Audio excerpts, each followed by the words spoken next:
लक्षदिव्यांनी उजळून निघो तुमचे जीवन। सुख, समृद्धी आणि आनंदाची अखंड बरसात तुमच्या आयुष्यात हो। हीच दिवाळीच्या मंगल पर्वावर सदिच्छा। तुम्हाला आणि तुमच्या परिवाराला दीपावलीच्या खूप खूप शुभेच्छा। शुभ दीपावली।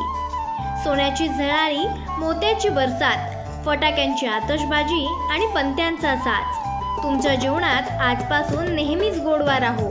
तुमचे घर आनंदाने आणि लक्ष्मीच्या कृपेने सदैव भरलेले राहो। दीपावलीच्या शुभेच्छा। शुभेच्छुक शोषितांचा, गरिबांचा, कामगारांचा बुलंद आवाज। हजारो कामगारांना त्यांचे न्याय व हक्क कोर्टाच्या लढाईद्वारे मिळवून देणारे एक अभ्यासू, धुरंधर कायदेतज्ञ, राष्ट्रीय श्रमिक आघाडीचे संस्थापक अध्यक्ष, कोट्यावधी कामगारांना भारत सरकारच्या माध्यमातून मार्गदर्शन करणारे कामगार नेते माननीय यशवंतभाऊ भोसले साहेब यांच्याकडून राष्ट्रीय श्रमिक आघाडीच्या युनियनमधील सर्व कामगारांना व पदाधिकाऱ्यांना आणि इतर सभासद कामगारांना दीपावलीच्या खूप खूप शुभेच्छा।